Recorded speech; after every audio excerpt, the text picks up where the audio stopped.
We're standing on the banks of Pocono Creek. We're in the heart of Tannersville, even though the scenery around us doesn't give that away. Pocono Creek is a beautiful wild trout stream that flows through the heart of Monroe County. This property that we're on is property that Pocono Heritage Land Trust owns. This property was given to Pocono Heritage Land Trust by the Tannersville Realty, which is actually a subsidiary of the Insulaco Group.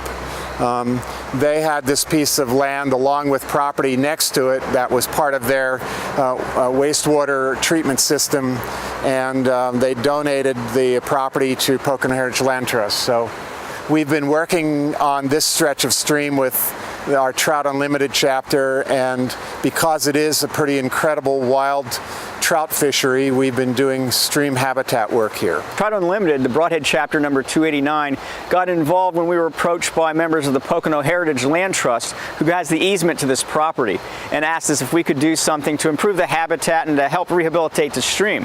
And we said, sure, that's right up our alley, that's one of our goals. It is a little different than it looked in the early 30s when we had some of the early flooding in Monroe County that changed the dynamics and the character of our streams.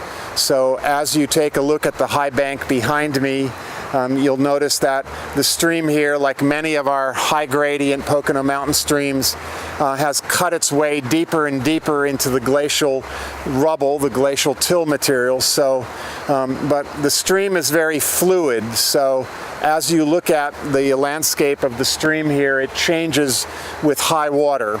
And our attempts in working with Trout Unlimited and doing the habitat improvement work on the stream here is to try and build some character back into a stream that was channelized by flooding and then channelized after the flooding to try and restore the main channel of the stream and keep it contained within its banks. And pretty much made straight and all the large rocks removed, which makes it really bad for any type of trout and wildlife and macroinvertebrates or anything like that. So what we're attempting to do is create a more natural feel to the stream within the confines of the bank. And you can see back over my shoulder, there's one of our deflectors, probably about 40 or 50 boulders in there, that's meant to narrow the stream. And when you narrow the stream, it gets deeper. And when it gets deeper, you get better holding water for fish. We put in multiple deflectors on the stream. The purpose of a deflector is to narrow the stream channel and bring some of the serpentine feature back to the stream. The stream has been straightened and we're trying to make it curve again. Another feature that we put a lot of into the stream were cross veins. Cross veins make little waterfalls, plunge pools underneath, aerate the water and create some overhead cover for the trout. And the final feature we used was random boulder placements. Boulders just to, when they fixed the stream, they pushed all the big rocks out, we're bringing them back in. As a good scientist and being a scientifically based organization, one of the things we wanted to do is make sure we have data that supports our efforts in the stream. So Don Baylor, one of our members, got his people in, and what we did is we electroshocked the stream. And in electroshocking the stream, you get to see how many fish and what the biomass is. And we did that prior to doing any improvements in the stream, so that now, a year or two afterwards, we can do that again, get the results, compare it to the beginning, and see exactly how effective our efforts were. This project's been a multi-year effort, from planning and multiple site visits to laying out the features, the permitting process, creating construction drawings of the project, to finally getting the equipment in here and starting to move some rocks. There were thousands of volunteer hours involved in providing traffic control to seeding and mulching when the construction vehicles left. We're very fortunate that Pocono Township, Northampton Community College Monroe, the Learn family, Pocono Heritage Land Trust, all chipped in and really helped us out and gave us support to do what we had to do.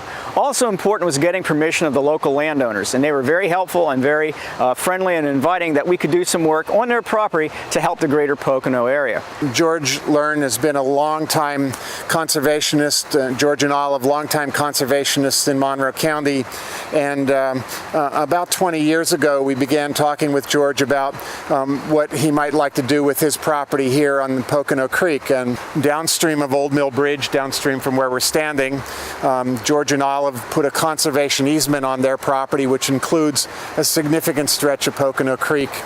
And in designing the stream improvement work that we've done here on phase 1 on the Land Trust property, and then phase 2 and phase 3 on the Learn property, altogether we are approaching about a mile of stream again in downtown Tannersville that is an incredible wild trout fishery.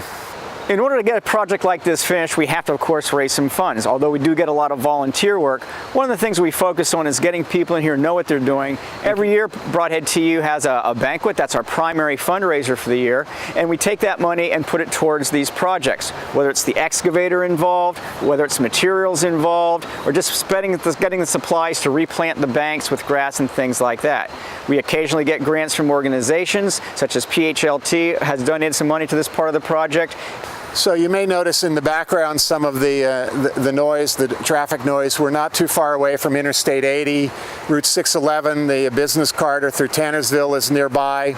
Route 715, and a very popular spot north of us here is the Crossings, a large retail complex in Tannersville. But all of that surrounds this rather wild-looking scene that we're standing on.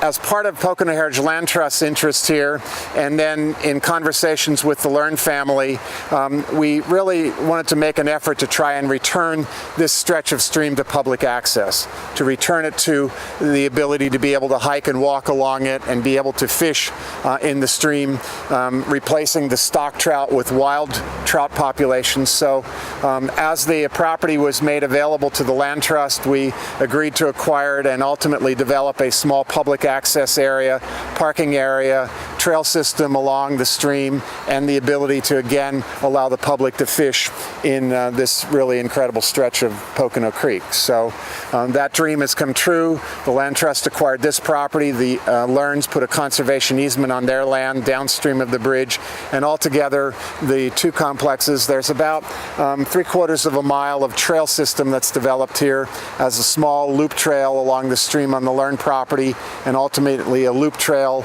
on the Land Trust property on both sides of Pocono Creek. So it's an excellent place for people to come and explore and enjoy our beautiful Pocono streams.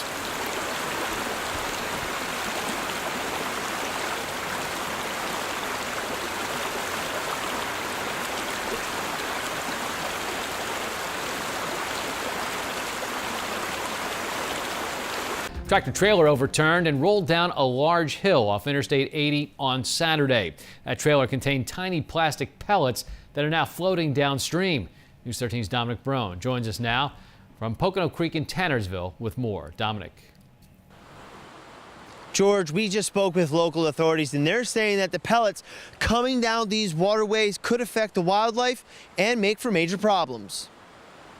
Very small, so those little pellets are really hard to get out of the stream. It's not like a plastic bag or a tire.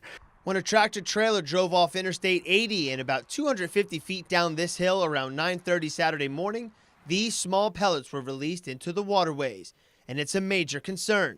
Some people are disappointed there won't be an official cleanup of the plastic bits downstream from the crash site off Interstate 80 near Crescent Lake.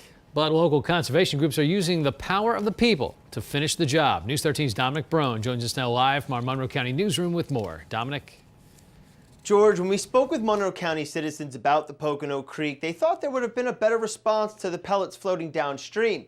But the Trout Unlimited Brodhead chapter is pulling together community resources to get the job done. This may not be considered immediately toxic, but the bottom line is we have thousands of pounds of plastic in places it shouldn't be. Todd Burns, the president of Trout Unlimited Brodhead chapter, would have liked for the DEP or Fish and Boat Commission to do something about these plastic pellets called nurdles, because Monroe County waterways are precious. We have wonderful clean streams that are cold.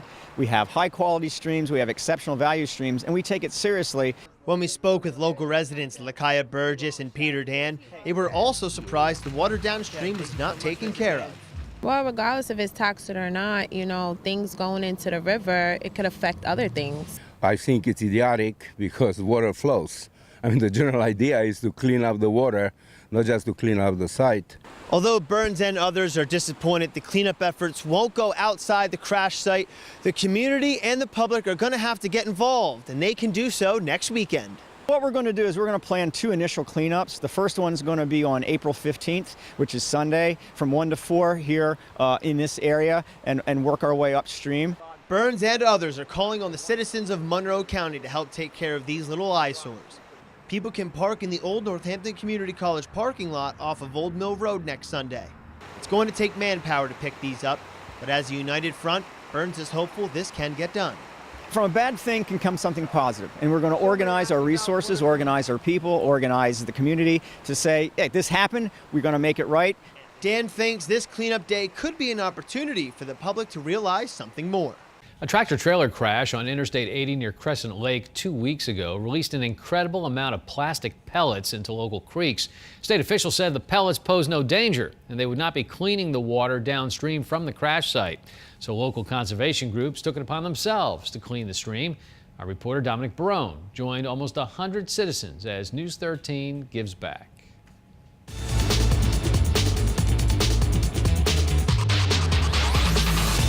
I reported on this plastic pellet cleanup all week about 2 weeks ago, and I decided to put my money where my mouth was since I care about it so much, and I decided to give back and help clean up the Pocono Creek myself. Over 90 people came out to help make a difference at the Pocono Creek in Tannersville off Old Mill Road. All you needed to do was sign a release form and you were on your way, but safety first. Katya would be upset if I didn't wear my safety vest, so I'm going to make sure I put it on. Trout Unlimited had some items you could use, but almost everyone brought their own tools. So they told us to bring a couple different items. So I have some long boots I have here. I've got my flathead shovel, and I think the tool that's gonna work the best is a pool skimmer. Now I'm on my way to go clean up these plastic pellets called nurdles. And although we're 5 miles of stream from the crash site, these small bits are everywhere. After I put my waders on, I was cleaning up one spot for a while. No matter how many I picked up, they just kept coming, but I scooped as many as I could. This right here, this is a little sucker that tried to get away from me, but nah, not today. The coolest thing about being here was seeing all the other people who came out on a cold, overcast day. They were out there cleaning up their community. I was working next to Chris Delarusso the entire time. It's an overwhelming task. I mean, there's a great turnout here, but still, I mean, we've been sitting here for almost 2 hours in one spot, and the amount we pick up, and it's not even a dent. Todd Burns of Trout Unlimited is one of the organizers of Sunday's event and is so proud of the turnout because someone's got to do it. This is nature's yard. This is our yard. This is the community's yard, and we should clean it up. And are we going to get it all? No. But everything we get doesn't go downstream because everybody lives downstream somewhere. So what we can do helps us, helps our community, and also helps everybody down below. Although we put a small dent in this, we at least did something, and we're going to have to continue. Everyone can come out again on May 5th to do this all over. Helping out the best way I can. Dominic Barone, News 13.